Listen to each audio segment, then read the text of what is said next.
네, 안녕하세요. 도사 이승태TV의 이승태 변호사입니다. 오늘 제가 얘기 드릴 것, 층간소음이에요. 근데 층간소음인데, 이번엔 거꾸로 된 층간소음.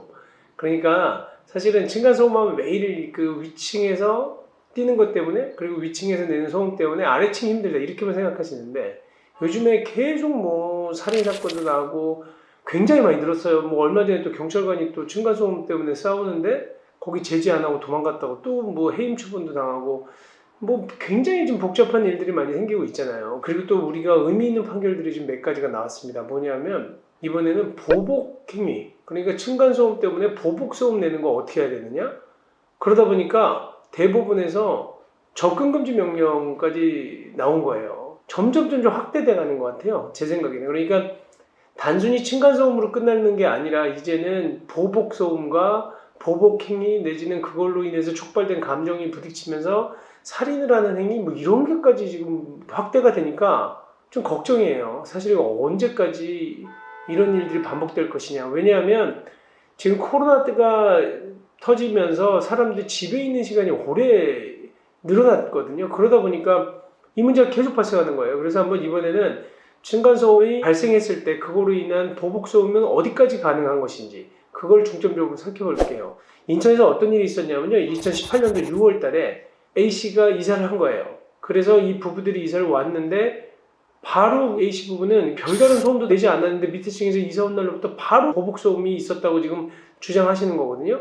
그리고 이 A씨가 알아보니까 자기뿐만 아니라 그 전에 계셨던 분들 있잖아요. 거주했던 분들한테도 계속적으로 유발을 했다는 거예요. 밑에서.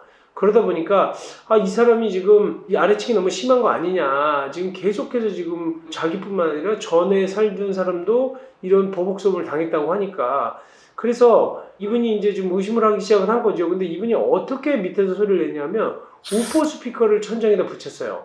그래서 헤비메탈 음악을 키거나 또 항공기 소음을 윗집에 들리게 하는 거예요. 그러니까 우포 스피커를 통해서. 그러다 보니까 이 보복성 소음 때문에 A씨 부부는 둘 다 불안장애, 그 다음에 우울증 진단을 받았고 6개월 살다가 다른 곳으로 이사를 갔어요. 그러면서 이사를 가시면서 소송을 제기한 겁니다. 내가 당신 보복소음 때문에 도저히 못 살겠다. 그랬더니 법원이 어떤 판결을 냈냐면 이 판결 내용만 보면 3천만 원을 배상하라는 판결을 내렸어요. 그러니까 굉장히 큰 거거든요. 일반적인 층간소음에 있어서는. 근데 그것도 거꾸로 아래층 사는 사람이 아니라 위층에 있는 사람이 돈을 청구를 해서 받았다는 건데 그 내용이 뭐냐면 위자료가 무려 1,000만 원이나 됩니다. 그리고 또 하나 A씨가 그 층간소음 피해 때문에 다른 집으로 이사를 가면서 월세를 사신 거예요. 그러는 동안 이분이 이제 살다가 돌아온 날이 있잖아요. 그때까지의 월세가 1,960만 원이에요. 그러니까 그 층간 보복소음 때문에 이사를 간 날로부터 돌아올 날까지, 돌아오기로 한 날까지, 계약기간 끝나는 날까지를 1,960만 원으로 잡고, 그리고 위자료 1,000만 원을 지급한 다음에 대신 앞으로도 계속해서 층간소음에 대한 보복소음을 우퍼 스피커를 통해 낸다고 하면 하루에 100만 원씩 물어내라는 간접 강제, 간접적으로 강제시키는 거거든요. 그 명령까지 한 거예요. 그러니까 다시 정리하면 위자료, 그동안 고통받았던 위자료 1,000만 원.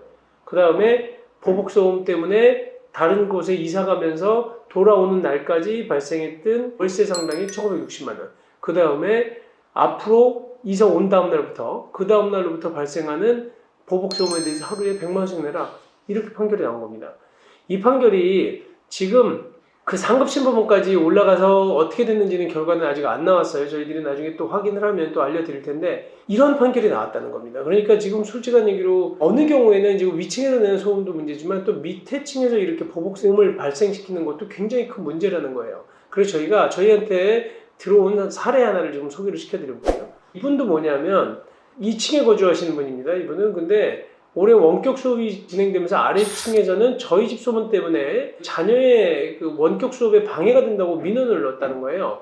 근데 이분들은 그러니까 민원을 받은 이후로는 집에 머무는 시간을 최소화하고 지냈다. 그리고 이분들이 만약에 그 청소기만 돌려도 인터폰으로 시끄럽다라고 한다는 거예요. 그래서 본인들이 집에 없었는데도 불구하고 그 시간에 시끄러웠다고 거짓말하고 따진다. 그리고 또 우포로 추정되는 100원 들이는 소리를 내거나 헤비메탈 음악 소리를 유발시킨다. 그 다음에 또 벽 치는 소리를 밤낮 없이 지속하고 있다. 그리고 또 주말에 집에 없고 카페에 가 있었는데도 안 믿고 그 다음에 카페 사장에게 전화해서 이 사람들이 몇 시에 와서 얼마나 있었는지를 캐묻는다. 그래서 지금 4개월째 이런 그 우포 공격을 받고 있는데 우울증 걸릴 것 같다. 어떻게 해야 되느냐. 그 다음에 또 하나는 지금 얼마 전부터 스토킹 처벌법이 시행이 됐거든요. 사실 그 법도 마찬가지예요. 계속적으로 지속적으로 관찰하고 뭐 괴롭히고 한다 그러면 스토킹 처벌법으로도 처벌받을 수 있지만 이 경우는 거기까지 이르지는 못한 걸로 보여요. 다만 지금 우포로 추정되는 그 스피커를 달아서 거기다 이런 보복성을 낸다는 것은 그거를 확인할 수만 있다면 오히려 거꾸로 손해배상 청구 소송을 제기할 수도 있다는 겁니다.